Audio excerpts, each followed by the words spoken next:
Amerika Serikat menempatkan kapal induk keduanya USS Carl Vinson di lepas pantai Yaman. Kehadiran kapal tersebut untuk memperkuat kapal induk pertama USS Harry S. Truman dalam melawan kelompok Houthi. Dikutip dari Arab News pada Kamis 17 April, USS Carl Vinson telah tiba di dekat muara Teluk Aden. Perairan tersebut berada cukup dekat dengan bagian barat Yaman, di mana kelompok Houthi berkuasa.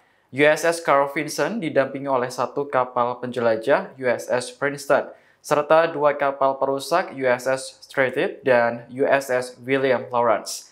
Rekaman video yang dirilis Komando Pusat Amerika memperlihatkan saat pasukan Angkatan Laut mempersiapkan puluhan amunisi di atas kapal.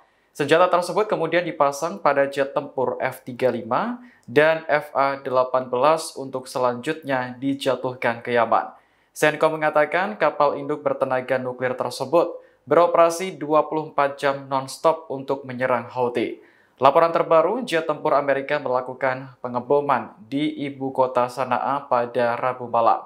Belum ada informasi detail soal korban jiwa maupun kerusakan. Namun Kementerian Kesehatan Houthi mencatat sedikitnya 338 orang tewas sejak serangan diluncurkan pada pertengahan Maret lalu.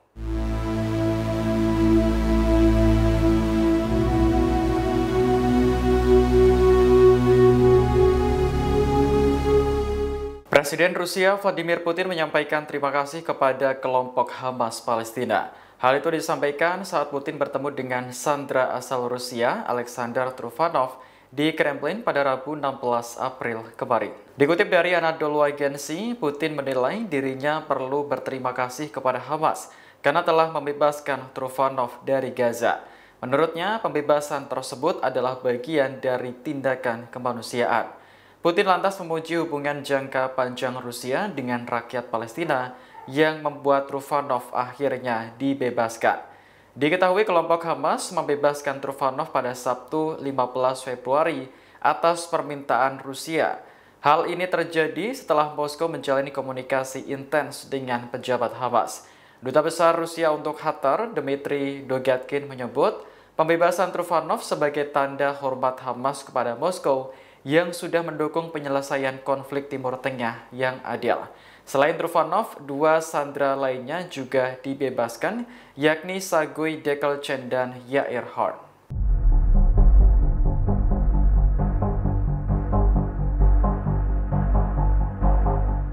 Kelompok Hamas kembali mengeluarkan ancaman kepada Israel. Dalam unggahan di Telegram pada Selasa 15 April, Hamas meminta Israel bersiap untuk menerima sandera dalam kondisi tak bernyawa.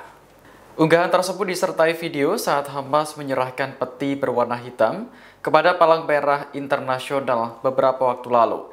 Di dalamnya terdapat jenazah sandera Israel yang tewas akibat serangan militernya sendiri. Hamas berulang kali memperingatkan bahwa eskalasi di Gaza dapat membahayakan nyawa sandera. Sementara Israel bersikeras dengan ambisinya yakni memulangkan sandera sambil melenyapkan Hamas.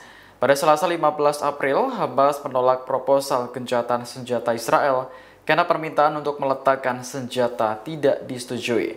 Hal ini membuat negosiasi antara kedua pihak mengalami jalan buntu. Menurut perkiraan Israel, saat ini masih ada 59 sandera yang ditahan di Gaza. Dari jumlah tersebut, 24 diantaranya diyakini masih dalam kondisi hidup.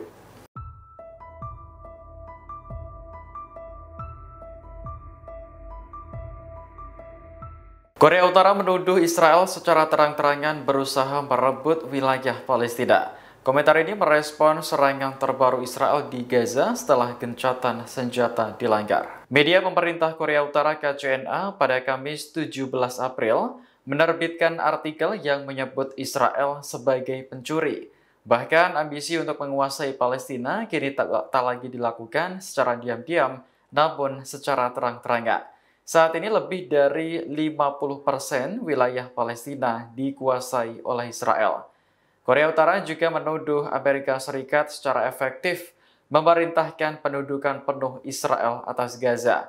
Hal ini mengacu pada pernyataan Presiden Donald Trump bahwa Gaza akan diserahkan kepada Amerika setelah perang berakhir. Pyongyang menilai Amerika merupakan dalang di balik hancurnya perdamaian dan keamanan global. Sementara itu, Israel masih terus meluncurkan serangan terhadap daerah sipil. Laporan terbaru sebanyak 35 orang tewas di Gaza sejak Rabu 16 April dini hari.